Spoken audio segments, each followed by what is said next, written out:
जय माता जी दोस्तों, जय श्रीमन नारायण। मैं हूँ अर्चना तिवारी। स्वागत है हमारे चैनल ज्ञान की बात विद अर्चना चिंतामणि में आप सभी लोगों का। कैसे हैं आप लोग, ये बताने के लिए कमेंट बॉक्स में जय श्रीमन नारायण जय महालक्ष्मी जरूर लिखिए। दोस्तों, आज की वीडियो में हम बात करने वाले हैं शरद पूर्णिमा। शरद पूर्णिमा कब है, शरद पूर्णिमा की तिथि क्या है, किस दिन लगेगी शरद पूर्णिमा, शरद पूर्णिमा क्यों होती है खास, पूर्णिमा यानी शरद पूर्णिमा सभी पूर्णिमाओं में कैसे होता है श्रेष्ठ, क्या क्या इस दिन करना चाहिए और किन किन तैयारियों के साथ करना चाहिए। महिलाओं को अगर पूर्णिमा व्रत उठाना है यानी नया व्रत रखना है पूर्णिमा का, तो पूर्णिमा का व्रत करने से क्या होता है लाभ, क्या है महत्व, तो क्या क्या करना उस दिन है शुभ। और इसके साथ साथ अगर व्रत आप उठाना चाहती हैं तो कैसे उठाएं, किन किन परिस्थितियों में नहीं उठाना चाहिए, यानी सारे सवालों का आपके जवाब मिलने वाला है इस वीडियो के माध्यम से। तो दोस्तों, आप हमारे साथ हमारे वीडियो में एंड तक बने रहिएगा और इसके साथ आपको सारी जानकारियाँ प्राप्त हो, मेरे आने वाले हर वीडियो का नया नोटिफिकेशन आपको प्राप्त हो जाए और हर व्रत त्यौहार आपको समय से पहले प्राप्त हो, जिससे आपका पुण्य बढ़े। जहाँ धर्म बढ़ता है वहाँ धन बढ़ता है। तो अपने धन को, अपनी सुख समृद्धि को, आर्थिक स्थिति को बढ़ाने के लिए सारी बातों को ध्यान से सुनिएगा। और ये व्रत क्यों है इतना महत्वपूर्ण, आप व्रत नहीं करते हैं तो क्या क्या कर सकते हैं, तो सारी बातों को जानने के लिए, सुनने के लिए, समझने के लिए आप कुछ समय अपना इम्पोर्टेंट टाइम जरूर दीजिए और इसके साथ वीडियो में एंड तक बने रहिए। यानी आप वीडियो को पूरा वॉच करिए, वीडियो को लाइक सब्सक्राइब, चैनल को सब्सक्राइब लाइक ज़रूर कर लीजिए। वीडियो पसंद आती है तो शेयर भी ज़रूर करिए। तो जय श्रीमन नारायण जय महालक्ष्मी कमेंट बॉक्स में ज़रूर लिखिए। उम्मीद है, विश्वास है, भगवान से प्रार्थना है आप जहां हो सुखी हो, संपन्न हो, अपने परिवार में खुश रहें, सदा स्वस्थ हो, बीमारियों से और आने वाली विपत्तियों से भगवान सदैव आपकी रक्षा करें। तो चलिए दोस्तों, जानते हैं पूर्णिमा। शरद पूर्णिमा 6 अक्टूबर दिन, यानी शरद पूर्णिमा 6 अक्टूबर को 2025 मनाई जाएगी। इस दिन क्यों होता है खास, जानते हैं। शरद पूर्णिमा क्यों होती है शुभ, यानी पूर्णिमा में शरद पूर्णिमा को काफ़ी शुभ दिन माना जाता है। यह अश्विन मास के पूर्णिमा तिथि पर मनाई जाती है, यानी अश्विन मास के शुक्ल पक्ष के पूर्णिमा तिथि पर मनाई जाती है। पूर्णिमा में स्नान दान करना ज़्यादा महत्वपूर्ण होता है। 12 पूर्णिमा में, साल में 12 पूर्णिमाएँ होती हैं, यानी हर महीने में पूर्णिमा पड़ती है शुक्ल पक्ष के 15वें दिन के बाद।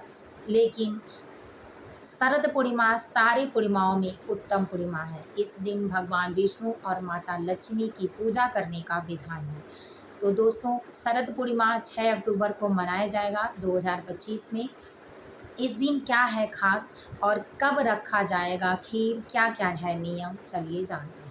तो शरद पूर्णिमा में आप रात्रि के समय चंद्रमा में खीर बनाकर रखते हैं, जिसमें केसर या अन्य मेवा, मिष्ठान, दूध सारी चीज़ें पड़ती हैं, क्योंकि चंद्रमा का कारक होता है सफ़ेद चीज़ और सफ़ेद चीज़ों से बना होता है खीर, जैसे चावल, नारियल के बुरादे, चीनी जो सफ़ेद ही होता है, यानी गुड़ और शक्कर जो उसका होता है डालने के लिए, तो सफ़ेद ही होता है। इसके बाद दूध और चंद्रमा भी होता है सफ़ेद और सीधा अटैच होता है माँ से। जिसके कुंडली में चंद्रमा मजबूत होता है उसके घर में आर्थिक तंगी नहीं आती है, और जिसके कुंडली में चंद्रमा या सूर्य कमज़ोर होता है वो हमेशा आर्थिक स्थिति को झेलता रहता है, जीवन में बीमारियों से परेशान होता है। इसीलिए आप हमेशा अपने माँ से अटैच जरूर रहें। शनि की साढ़े साती और चंद्रमा में आपको राहत मिलेगा। इसके साथ साथ पूर्णिमा तिथि पर सुबह जल्दी उठें, गंगा नदी में स्नान करना, तीर्थ स्थल पर जाना, पूजा पाठ करना पूर्णिमा पर ज़्यादा शुभ माना जाता है। सत्यनारायण व्रत की कथा करना, बड़े बड़े अनुष्ठान करना पूर्णिमा तिथि पर ज़्यादा अच्छा माना जाता है, शुभ होता है। इस दिन किया गया दान दक्षिणा आपके जीवन में सुख और समृद्धि, खुशियों को, सौभाग्य को लाता है, तो ज़रूर करें। तो शरद पूर्णिमा की तैयारी आप ज़रूर करें। इस दिन माता लक्ष्मी, भगवान विष्णु की पूजा करें। अपने घर के मंदिर में पूजा के स्थान पर सुबह स्नान करने के बाद स्वच्छ साफ कपड़े पहनकर भगवान विष्णु को पीले रंग का फूल और माता को लाल रंग का फूल चढ़ाकर मिष्ठान मेवा मिष्ठान भोग इत्यादि का लगाकर धूप दूध दीप नैवेद्य जलाकर चढ़ाकर भोग ग्रहण करवावें। आरती पूजा जरूर करें माता लक्ष्मी की और कृपा प्राप्त करें। अब चलिए जानते हैं कि इस दिन आपको व्रत नया करना है तो क्या करना चाहिए। तो जिन माता बहनों को पूर्णिमा का व्रत नया करना होता है उसको शरद पूर्णिमा से ही व्रत को उठाना चाहिए। सबसे बड़ी पूर्णिमा से ज़्यादा लाभ और शुभ माना जाता है, तो आप व्रत कर सकती हैं। अब चलिए जानते हैं कि व्रत का महत्व क्या होता है।